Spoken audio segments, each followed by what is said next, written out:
All right, up here at the top right of the map, this guy has done very, very well in the GSL recently. He's probably, what's his emotion that he's facing a Zerg? I am happy.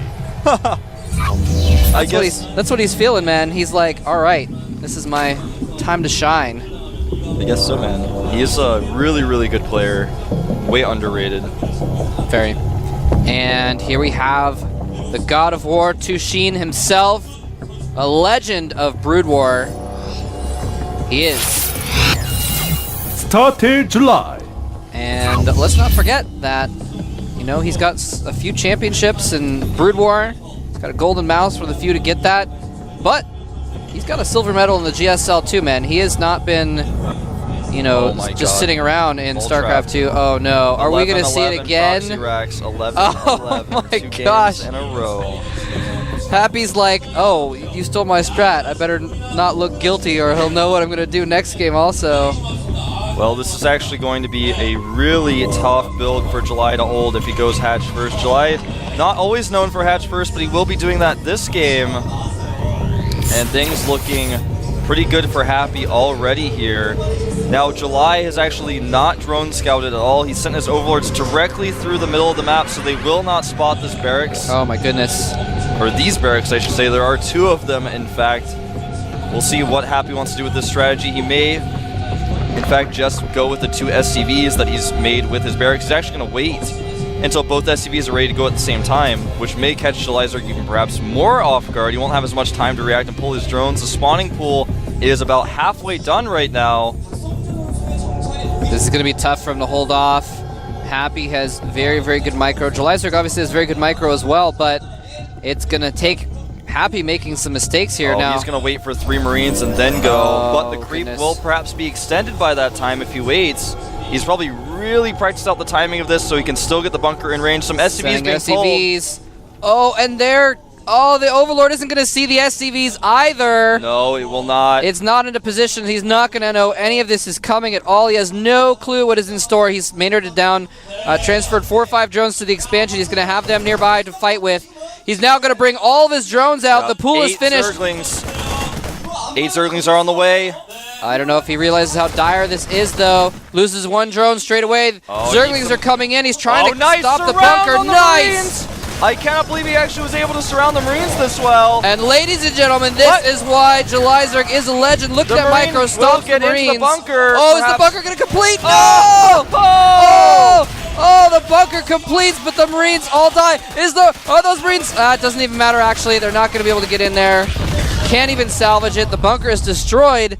Perfect micro by Gelizerg, surrounding all those units, catching them on the ramp. Right as the Zerglings came out there, an absolute slaughter of Happy's rush. Happy was able to wall off back at home, but he will have no Marines on the other side of that wall. He won't be able to hold this without repair. There is a 3rd barracks being made for Happy. He's lifted. Well, actually, he's not lifting his original 2 barracks, but the Zerglings, here they come. They're going to go to work on this right away. Yeah, the worker count right now, 14 to 13 in Happy's favor, or excuse me, in July's favor. Yeah, now Happy is going to just have to burn money and mining time for a long time, repairing those until he can get that extra barracks up. Well, actually, he does have get surrounded, Moletrap, as well here. A flank has been set by July. He's actually not quite able to use it. I think it's the Zerglings that got trapped there. Now the rest of the Zerglings coming from behind. The flank has been set up. He's going to surround and kill the majority of these Marines, if not all of them, just the majority. Nice micro by Happy. Yeah, very nice micro. He almost trapped those Marines again, but it didn't quite work. 10 drones in production right now, which will put the worker count at 31 to 15 as a 3rd barracks, 4th barracks actually, might I say, for Happy finishes up here. He's been doing some 4 barracks all up here. No command center in sight. Yeah, he's not going to try and transition out of this at all. He is just going to keep making Marines and just try and push this home. Gelizerg has spread his creep out a little bit already, but is he ready for this? Well, he doesn't have any spines just yet, and in fact, he only has 1 Zergling out. But with 2 Queens, with these weakened Marines, he should be able to buy enough time. 14 Zerglings are on the way, and I think he will hold this wall trap. And he's bringing all of his SCVs now. Happy's going for 1 final attack Will July Zerg be able to get out enough units? 20 Zerglings are in production. He sees the SCVs with his Zergling at the watchtower. All he needs to do is stall for a little bit of time, get enough Zerglings to deal with these Marines and the SCVs, and he will hold, but he's got no Baneling Nest and no speed and no spine, so it's going to be difficult.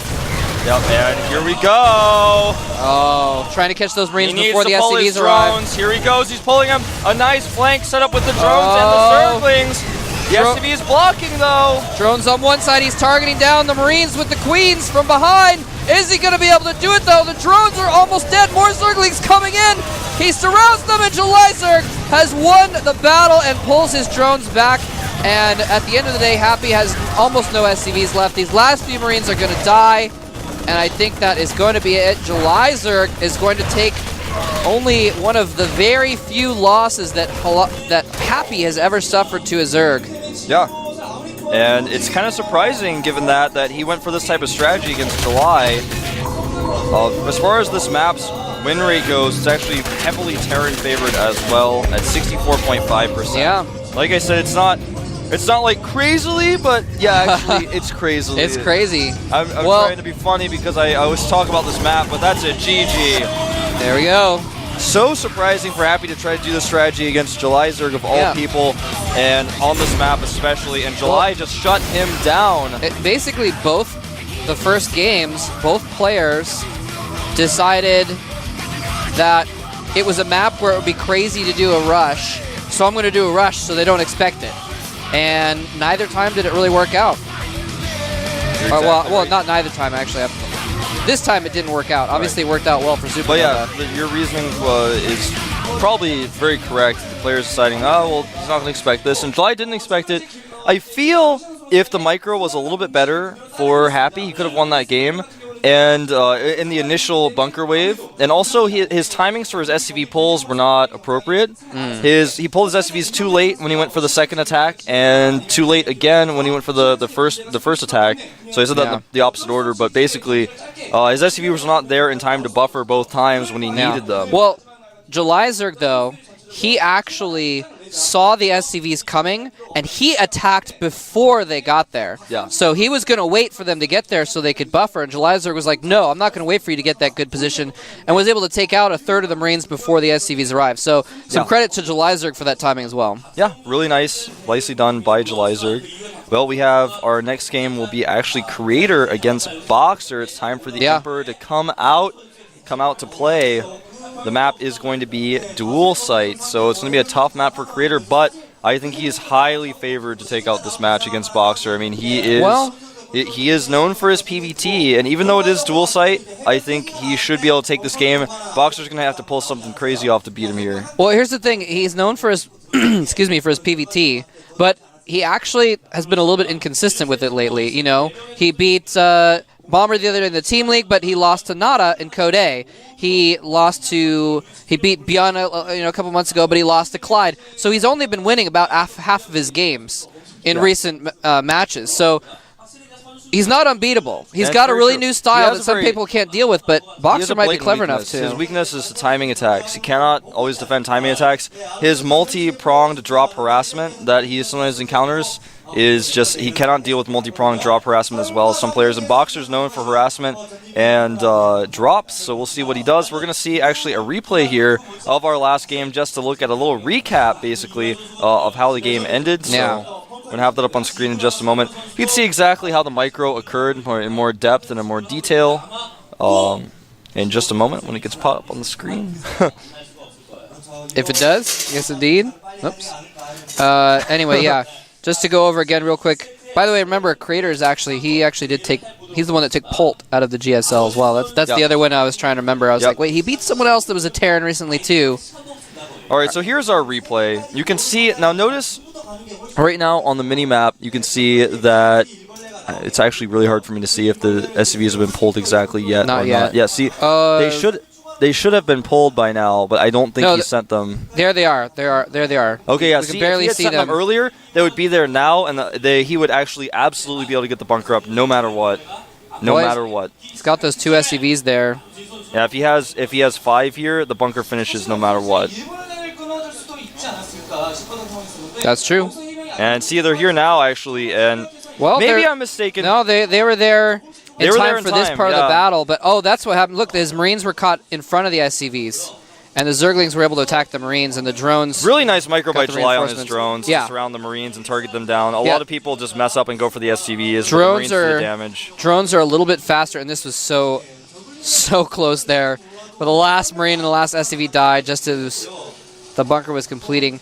But drones are a little bit faster than Marines, so you can actually even click on your opponent's minerals and mineral walk them past and through the Marines to get a better surround, and that's what we saw him do there to keep them from escaping. You're exactly right. It looks like I was actually a little bit mistaken as to the real reason why this push didn't work was more so to July's credit with his drone micro than to the timing of the SCVs, because the SCVs were actually there just in time.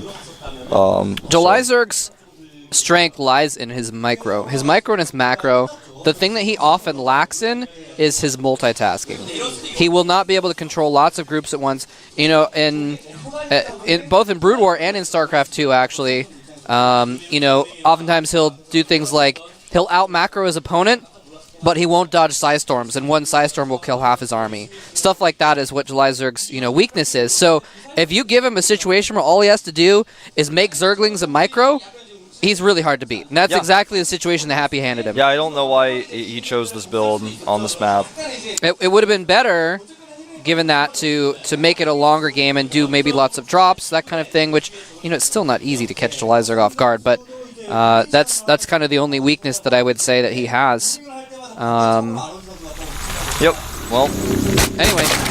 I think we're going to get out of this replay because we all know what happens next. Well, we might watch the final battle again, but we are waiting for just Boxer to get his stuff set up. We only have 4 booths. We have 5 players. So we got to switch things out a little bit. So Boxer might just be getting his settings perfected right now. He didn't expect the 2 first games to be as short as they were. Yeah, exactly. So we're gonna see this final push here again. He does deny the spine, and his timing of attack here is decent. His micro is decent, but the problem, of course, is that his SCVs are so late. His SCVs need to be there now, you know? And even if you brought them earlier, he may have lost some production of Marines, but the timing is more important than the actual money that he needs to reinforce. Because 20 Zerglings are popping out right now. Yeah, because if he gets 6 Marines more because he didn't pull his SCVs for a few seconds, those 6 Marines aren't going to be here in time. See, and here we go. The SCVs are just coming in, and he engages first and kills a third of the Marines and damages others before the SCVs arrive. So I think that was crucial there. He just has because after that, look at this. He gets the SCVs in the way. It was a really good position for Happy after that. He just had too many workers anyways. The worker count, the drone count was just so high. Look at this. Oh, he even pulled drones from the main. I just saw those come in at the end there. It was just ridiculous how much more he had. Even if he had brought his SCVs at the right timing, he probably wouldn't have been able to make it work. He just lost too many Marines to those Zerglings, and, well... yes, indeed. Alright, so... there you go. There you have it. So we are going to have Boxer against Creator on dual site. Creator already down a game, so a little bit unfortunate for him, but... you know what would be funny? What's that? Boxer does a proxy 2 racks. Well, that would be funny, but I don't know if that will occur. It would be funny.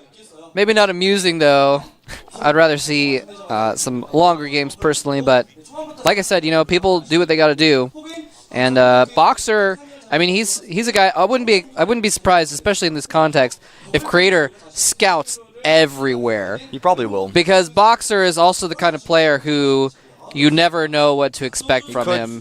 He could do a 1-rack expand. He could do a Reactor Hellion expand, play standard, or he could put a starport, you know, in your natural and, you know, run Banshees in, you know, 15 seconds earlier than possible. You never know. We've actually seen him do that on dual site. Remember in the past. He has so much potential for different builds, and we'll see what he wants to pull out here. He may just play a straight up macro game. I think actually on dual site against Creator, he wants to. You know, Boxer's a guy who loves the fans, and he loves to prove himself. Yeah. And sometimes he likes to show cool builds for the fans, but sometimes he wants to say, no, you know, you guys really think Creator's good at PvT, but if I play straight up, I can and will beat him, and he may try to do that.